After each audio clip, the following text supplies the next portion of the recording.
नमस्कार साथियों, स्वागत है आपका रामनिवास मेहरा के साथ। साथियों, इस वीडियो में मैं आपको एसआई कटौती का फर्स्ट डिक्लेरेशन और फर्दर डिक्लेरेशन आवेदन करने की स्टेप बाय स्टेप प्रक्रिया बताने वाला हूं। प्रक्रिया बताने से पहले साथियों, मेरा आपसे छोटा सा निवेदन रहेगा कि यदि आप चैनल पर नए हैं तो चैनल को सब्सक्राइब करके घंटी वाले बेल आइकन को दबाकर ऑल पर भी प्रेस कीजिएगा, और अन्य प्लेटफॉर्म पर आप मेरे इस वीडियो को देख रहे हैं तो चैनल को फॉलो करना ना भूलिएगा। तो चलिए साथियों, जानते हैं एसआई कटौती फर्स्ट डिक्लेरेशन और फर्दर डिक्लेरेशन आवेदन करने की प्रक्रिया। तो उसके लिए आपको क्या करना है, सबसे पहले आपके सिस्टम में जहां भी आपने क्रोम ब्राउजर को इंस्टॉल कर रखा है उसको ओपन कर लेना है। जैसे आप क्रोम ब्राउजर को ओपन करेंगे इस तरह की इंफॉर्मेशन आपके सामने आएगी। अब यदि आप ये कार्य मोबाइल से कर रहे हैं तो आपको यहाँ ध्यान रखना है कि यहाँ जो 3 डॉट दिखाई दे रहे हैं, इन 3 डॉट पर आपको क्लिक करना है। जैसे आप यहाँ पर क्लिक करेंगे इस तरह से अन्य ऑप्शन आपके सामने आ जाएंगे। तो यहाँ आपको एक ऑप्शन देखने को मिलेगा डेस्कटॉप साइड का, उसके सामने आपको एक चेक बॉक्स मिलेगा, उस पर क्लिक कर लेना है। जैसे आप चेक बॉक्स पर क्लिक करेंगे आपका मोबाइल आपके साथ डेस्कटॉप की तरह कार्य करने लगेगा।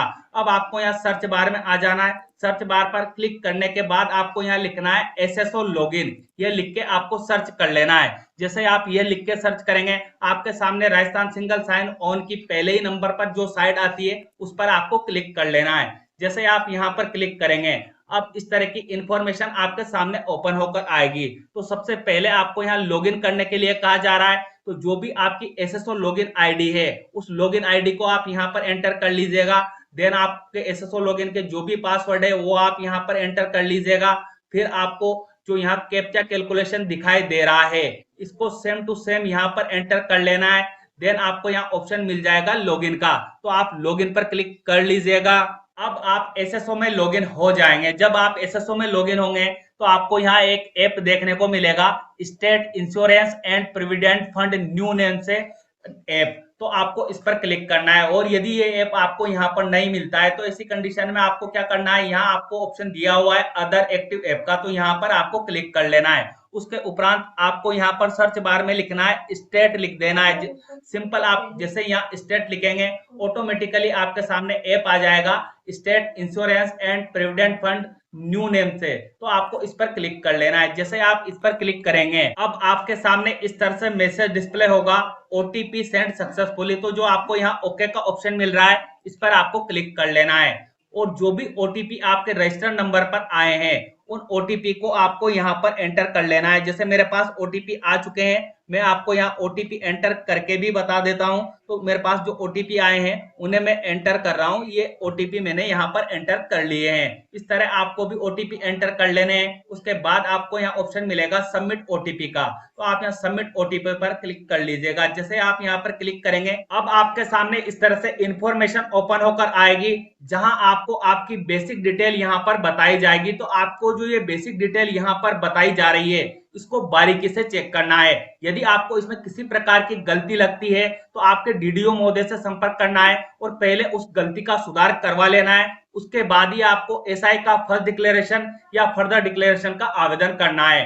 अब बढ़ते हैं हमारे मुख्य बिंदु की ओर। हम चाहते हैं कि एसआई का फर्स्ट डिक्लेरेशन के लिए आवेदन करें या फर्दर डिक्लेरेशन के लिए आवेदन करें, तो आपको यहाँ पर एक टैब दी हुई है एसआई नेम से, तो आपको यहाँ पर क्लिक कर लेना है। जैसे आप यहाँ पर क्लिक करेंगे यदि आपकी एसआई पहले से कट रही होगी तो वो इंफॉर्मेशन भी आपको यहाँ बताई जाएगी। आपके एसआई नंबर यदि जारी हो चुके होंगे तो वो भी आपको यहाँ बताया जाएगा। टोटल सम आपका कितना अभी तक एसआई में हो चुका है, ये संपूर्ण जानकारी आपको यहाँ डिस्प्ले की जाएगी।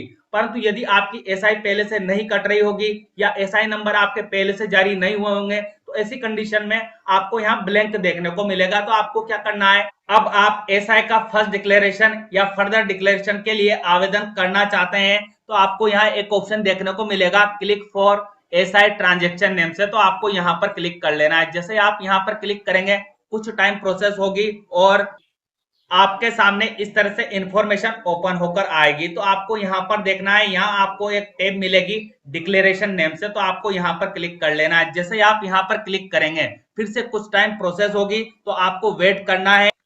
हो सकता है आपको इस तरह का मैसेज शो हो नो रिकॉर्ड फाउंड, तो आपको जो यहाँ ओके का ऑप्शन मिल रहा है इस ओके वाले ऑप्शन पर क्लिक कर लेना है। अब आप फर्स्ट डिक्लेरेशन या फर्दर डिक्लेरेशन के लिए आवेदन करना चाहते हैं तो आपको यहाँ दिया हुआ है एड न्यू फर्स्ट और फर्दर डिक्लेरेशन, तो आपको यहाँ पर क्लिक करना है। जैसे आप यहाँ पर क्लिक करेंगे आपसे संबंधित संपूर्ण इंफॉर्मेशन फिर से आपको यहाँ डिस्प्ले की जाएगी। तो आपको इस इंफॉर्मेशन को चेक कर लेना है और फिर आना है आपको नीचे की ओर। अब आपके सामने यहाँ आपके नॉमिनी की डिटेल डिस्प्ले की जाएगी। तो जो नॉमिनी की डिटेल आपको यहाँ पर डिस्प्ले की जा रही है उसको आपको बारीकी से चेक करना है। यदि इसमें किसी प्रकार की गलती आपको लगती है तो आप अपने डीडीओ से संपर्क कर सकते हैं। और आपको यहाँ यदि नॉमिनी शो नहीं हो रहे हैं तो ऐसी कंडीशन में मैंने आपकी सहायता हेतु पहले ही एक वीडियो चैनल पर जारी कर रखा है, जिसका लिंक मैंने आपको इस वीडियो के डिस्क्रिप्शन बॉक्स में अवेलेबल करवाया है। तो आप उस वीडियो की सहायता लेकर स्वयं अपने नॉमिनी को ऐड कर सकते हैं। जब आप नॉमिनी को ऐड कर लेंगे तो आपको उनको शेयर देना पड़ेगा। तो उसके लिए आपको यहाँ पेन जैसा टूल दिखाई देगा, इस पर क्लिक करना है। जैसे आप यहाँ पर क्लिक करेंगे अब आपके नॉमिनी की डिटेल को ओपन किया जाएगा। तो आपको क्या करना है, यहाँ शेयर का ऑप्शन आपको दिया हुआ है। तो आपको कितना शेयर संबंधित नॉमिनी को देना है वो आप यहाँ लिख लीजिएगा। और आपको ध्यान रखना है कि परसेंटेज का निशान आपको यहाँ पर नहीं लगाना है। उसके बाद आपको यहाँ सबमिट का ऑप्शन मिलेगा, तो आप सबमिट पर क्लिक कर लीजिएगा। जैसे ही आप सबमिट पर क्लिक करेंगे इस तरह का मैसेज आपको शो होगा, शेयर प्रतिशत अपडेटेड सक्सेसफुली। तो आपको जो ओके का ऑप्शन मिल रहा है इस ओके वाले ऑप्शन पर क्लिक कर लेना है। अब आना है आपको नीचे की ओर। अब अगली जो इंफॉर्मेशन आपसे यहाँ चाही जाएगी वो बीमारी से संबंधित चाही जाएगी। यहाँ आपसे पूछा जा रहा है have you ever suffered from below mention diseases. जो बीमारियां आपको यहाँ दिखाई जा रही है क्या आप उनसे सफर कर रहे हैं या इनमें से कोई बीमारी आपको है। भगवान ना करे ऐसी कोई बीमारी आपको हो। मैं दुआ करता हूं कि आप स्वस्थ रहे, मस्त रहे। परंतु जो फॉर्म आपको यहाँ फिल करना है उसमें जानकारी आपसे चाही जा रही है, तो आपको यहाँ रीड करना है। सभी बीमारियों के नेम यहाँ दिए गए हैं। यदि इनमें से आपको कोई बीमारी है तो आप यस पर क्लिक करेंगे, अन्यथा आप यहाँ नो पर ही क्लिक रहने देंगे। उसके बाद आगे आपसे यहाँ जानकारी चाहिए जाएगी आर यू डिसेबल और ब्लाइंड। क्या आप अंधे या ब्लाइंड है।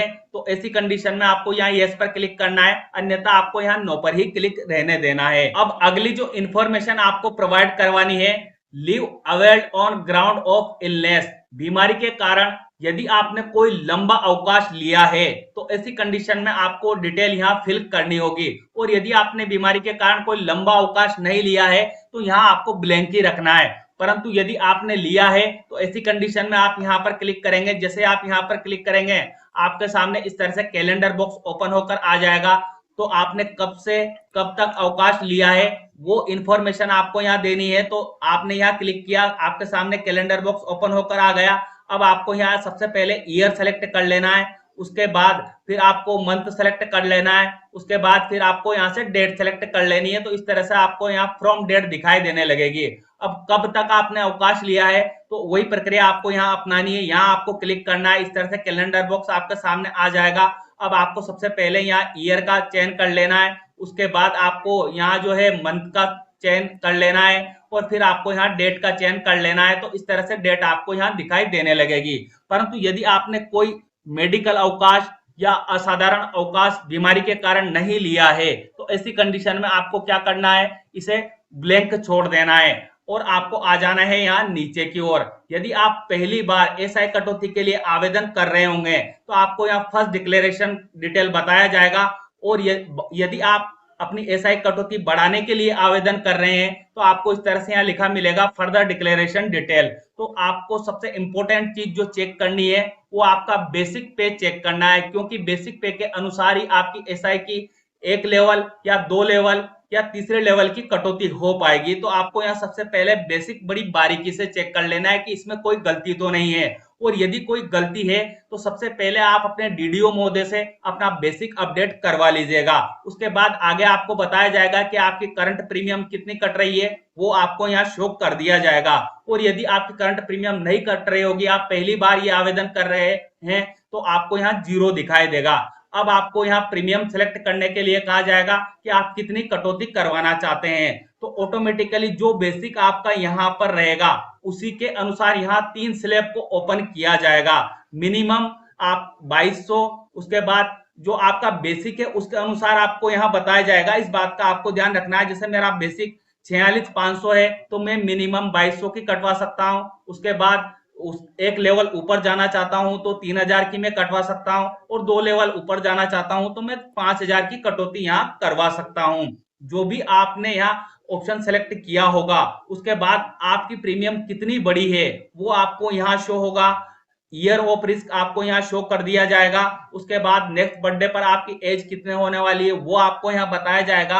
अब आपको यहाँ जो ये चेक बॉक्स मिल रहा है इस पर यहाँ राइट का ही निशान रखना है। उसके बाद आपको यहाँ ऑप्शन मिल जाएगा सबमिट विद आधार का, तो आपको यहाँ पर क्लिक कर लेना है। जैसे आप यहाँ पर क्लिक करेंगे आपके सामने इस तरह का मैसेज आएगा, ओटीपी सेंड सक्सेसफुली। तो आपको जो यहाँ ओके का ऑप्शन मिल रहा है इस पर क्लिक कर लेना है। और जो भी मोबाइल नंबर आपके आधार नंबर पर रजिस्टर होंगे उन पर एक ओटीपी भेजा जाएगा।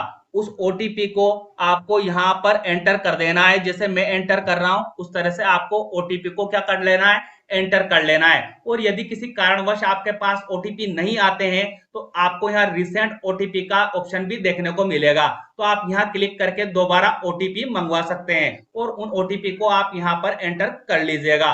देन आपको यहाँ ऑप्शन मिल जाएगा सबमिट का, तो आपको सबमिट पर क्लिक कर लेना है। जैसे आप सबमिट पर क्लिक करेंगे आपके सामने इस तरह का मैसेज शो होगा, ओटीपी वेरीफाई सक्सेसफुली।